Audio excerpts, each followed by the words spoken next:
Hi everyone and welcome back to my channel. You're watching Captured by Cage. If you haven't subscribed yet, what are you waiting for? As you can see by the title, I am here to spill the tea, give you advice and strategies on how to pass your driving test first time round, just like me. I've been there, done that, trials and tribulations, and I have come up with the perfect advice for you, and I've written it down on my beautiful phone. So make sure you guys get your gin, your juice, your hot chocolate, a snack, get a notepad and write these notes down because they are going to be so helpful and you are going to pass first time round. And then when you do, I want you to come back here, write in the comments, and we gonna celebrate together. So the first thing on my important list, to-do list, to make sure you guys pass is being consistent. Now, when you're consistent, you see progress. So that means make sure you have enough money or you've saved enough money so that you're driving once a week. I feel like it's really good and important to drive once a week. You don't want to be inconsistent where you're starting your driving lessons the beginning of the month, then in the middle of the month, and then the start of next month, and it's just all over the place. You're not going to progress. In order for you to progress and pass, you need to be consistent. So make sure you have enough money saved to be consistent. It's very important. And I'm sure a lot of you guys can relate. When you start your driving lessons and then you stop and leave it for about a few months, as soon as you get back in the car, it's like, oh my God, I have no idea what I'm doing. You have to start again. The next thing on my list is choosing the right driving instructor. Now, this is extremely important, and unfortunately, you'll probably experience this through trial and error. So make sure you get someone that's maybe recommended. So for example, for me, I started my driving lessons in summer 2019 and I passed in November 2019. And during that period, I had 3 different driving instructors, which sounds a bit crazy. My first driving instructor, he was so loud and obnoxious, and he'll be like, "What are you doing? Turn left! Do you not know your left and right? Come on, girl, yeah, da." And he was like that. And the thing is, with my type of personality, I do not learn like that. I don't learn under pressure when someone is loud. It just makes me nervous, especially when I'm in the car trying to find a biting point and my legs are shaking and this guy shouting at me and I'm like, oh my God, this is like too much things. And it's like I'm trying to concentrate on everything, and maybe some of you guys can relate. My second instructor is the actual guy I actually passed with. He was completely opposite. He was very chilled, relaxed. He made me feel very comfortable. We would talk about relationships, politics, religion. It was literally like having, like, my driving lessons were like a good conversation plus learning to drive. And then I stopped using him. I'll tell you why. And then I went to another guy, but he was so good looking and I was just distracted. So whenever I got in the car, I only used him like twice. When I got in the car, I was just like, all I kept on thinking about was kissing him. And I'm like, do you know what? This is not good. I am not going to pass my test like this if I'm like dreaming about kissing my driving instructor. So I went back to my second driving instructor and I ended up passing. So it's really important to choose the right driving instructor for you, that understands your personality, that's engaged, that actually cares, and that you vibe well with, because at the end of the day, you're paying for a service and you want to be respected and you want to feel comfortable and ultimately you want to pass. Okay, so the next thing on my list is take control. And what this means is you need to take control of your destiny. Now, some of you may have booked lessons with driving schools, and normally they keep a sheet of paper and they check your progress. But if you're not with a particular driving school like Red or those other big ones, then it's important for you to have a notepad and make sure after every lesson you write down your strengths and your weaknesses and what you want to improve on. Because sometimes you'll get in a car, and maybe you've experienced this when you get in the car and your driver was like, oh, what did we do last week? And you're thinking, wait a minute, I have paid so much money and you're asking me what we did last week. Shouldn't you remember this? But then you have to think, they see hundreds of people every day, thousands of people in 1 week. If you're having lessons every 2 weeks or every week, they're going to forget. So make sure you're staying on top, because ultimately you want to pass. They don't care if you pass, and they want as much lessons as possible. So make sure you get on top of that, control your destiny, strengths, weaknesses, what you want to improve on, and just actually see how you're progressing every week and every month. Then you're going to realize, like, wow, this is really cool, and then it's something you can save. Also, with that being said, I've got a trick for you guys. Not a trick, but this is like a what's the word? This is like a little code that I need to tell you guys. So make sure you do not book your test when you first start your driving lessons. This is so important. What did I say? Do not book your test when you just start your driving lessons. Now, I'm saying this because ultimately when you start your driving lessons, your instructor is going to tell you, or going to say, have you booked your test yet? And you're like, no. So then you go on the website and you see, oh, there's availability in 2 months' time. And one would assume that you'd be working towards passing for that time. That's not how it works. That is not how it works. What happens is they tell you to book the test. So say if it's in 2 months' time, what's going to happen? They know you're not going to be consistent for 2 months straight. They know that they may be sick one time. They know that they're not going to cram everything in one lesson. They're going to drag it out. So the time it gets to the second month, you're not even fully prepared for your driving test, but because you're so eager to pass, you're going to go to the test, you're going to fail, and then your driving instructor is going to say, look, a majority of people fail the first time. However, if you're smart about it, what I suggest you do is get some driving lessons in. Make sure you're comfortable finding the biting point if you're using manual. Make sure you're at least driving up to 30 miles per hour and you've done a few maneuvers. Once you feel comfortable doing maneuvers and driving at 30 miles per hour, then book your test. You'll see that it's probably 2 months ahead. And then by the time it gets to that 2 months, you would have already been halfway through your driving lessons and you would feel totally comfortable. But that by the time it gets to the actual test, you will be completely ready. And that is why most people fail, because they're generally not ready, because they generally book the test. Right at the beginning, and they just didn't have enough time to prepare. Okay, so that is literally a secret. That is like Pandora's box I just opened. Okay.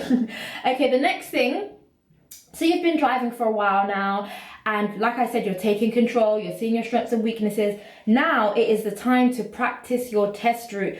Some drivers don't really want you to practice your test route until it's like the month before or a few weeks before, which I think is ridiculous. Every time you get in the car, act like you're having your test. Make sure you do your mirror check, signal, all of that stuff. Get in the car and ask your driving instructor to do the test route, okay? I'm saying in the beginning stages, so you're aware of your surroundings, so you know what roundabout you're going to, so you know what motorway you're going through, where you're going to park up. Like, just really ask him to do that test route and be firm about it and be confident, because a lot of the time, instructors have their own agenda. It could be positive, but they do what they want to do. So make sure you say, look, I want to practice my test route now because I'm going to have a test and I just want to keep practicing the route, so I'm very aware and I'm very comfortable and confident. Okay, so the next thing on my list is watch some YouTube videos to comfort you. Now, a lot of driving instructors will say don't do that because people learn differently. You don't want them to put you off. But at the end of the day, I felt comfort. Maybe you may not, but I felt comfort in watching other people's YouTube videos about why they failed, or oh, they passed on the first time. Like, it was just refreshing. And then in the comments it was like, oh my god, I've got my driving test tomorrow, da da da da da. And it's like a community. You want to feel like you have a community, and that's the reason why I'm doing this video. So if you guys get nervous or if you want any advice, literally comment below and create a community, because it really does ease the stress and ease the pain, because you're telling other people that have passed it, rather than like, oh yeah, you'll be fine. And it's like, no, but you don't understand. So finding a community that actually understands is very, very helpful. Yeah, so those are my main tips. So my main tips is be consistent, choose the right driving instructor, take control, practice your test route, watch some videos to comfort you, and the last thing is kill it. You are going to kill it. You're going to kill it because you've taken my advice and you are genuinely confident and you feel like you are ready. So I'm going to tell you about the day of my test and all the emotions I went through, the trials and tribulations I went through, because I know some of you guys have already failed. So I just want to show you what I went through, and maybe it will help you pass the next time. And also, my motto is never give up, so never give up. So for me, I booked my test for around 11 or 10 a.m. in the morning, and then prior to that, you always have a lesson before that, just so you can feel comfortable and confident within yourself and driving skills. So my driving instructor picked me up from my house. I was presented well, I looked good, I was excited. As soon as I got in the car, oh my god, I was nervous. I could not drive. I was anxious. What else? I couldn't even park. Oh yeah, I couldn't even park properly. I was like to my driving instructor, do you think I'm going to pass? And you know what his response was? I'm not going to answer that. He literally said he's not going to answer it. So that made me even more anxious, because I was thinking, you're not even confident in me. How am I going to be confident in myself? Like, it was a mess. I was a mess. And to be honest with you, I really wanted to break down and cry, but I was like, it was just horrible. It was so horrible. However, when I got to the test center, I was still nervous, but when I got in the car and the test, what are they called? The driving test guy, he got in the car with me, and then I don't know what happened, but all of a sudden I just felt calm. And maybe it's because he was a stranger, because I feel like with your driving instructor, you know that you've progressed with him and you've been consistent with him. So if you make a mistake, it's kind of like he's the teacher and you don't want to get in trouble by the teacher. However, if it's a stranger or a new teacher or substitute teacher, you're going to be a bit more confident. You're going to be like, yeah, I've got this. So that's how I felt.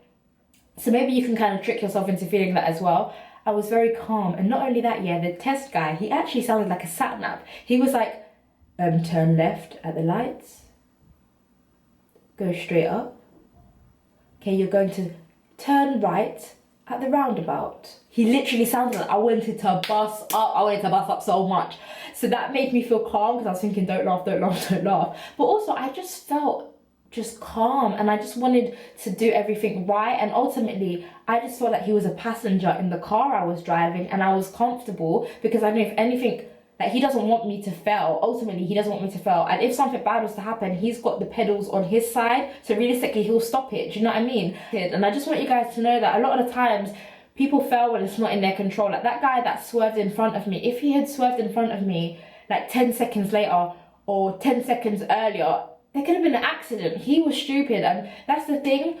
When you're riding on the road, you just have to be aware of everyone because everyone cannot be trusted and people drive like maniacs and I don't even know why they've passed, but some people are fast drivers, some people are super slow, some people don't even have their license and they're illegally driving. So I just want you to know, if you end up failing anyway, just remember it's not because you failed and you're a failure and you should feel bad, but maybe it really was out of your control and maybe you just weren't prepared. So with my tips, I hope I've helped you and given you the confidence, and I want you guys to never give up because I did go through a lot of trials and tribulations, but I'm kind of keeping it a bit PG just because, you know, I don't want to slag people off or get into it, but my driving instructor he had a lot of anxiety and I think he actually was low-key depressed and it would make my mood go up and down. Even though I said I wasn't going to talk about it, I think he was actually quite a depressed person. So sometimes his energy just made me feel down as well. And I just feel like, why am I getting in this car? This is so annoying. But my main mantra was never to give up because I wanted to pass. And my aim was by summer 2020, I wanted to be driving. It's coming up to summer 2020. And we're in quarantine, so I'm not even driving. But I could get a zip car now. I can get a zip car, okay? But I hope you guys enjoyed my advice. Make sure you guys comment, like, and subscribe. This channel is for photography and entertainment and education. Love you guys. Bye.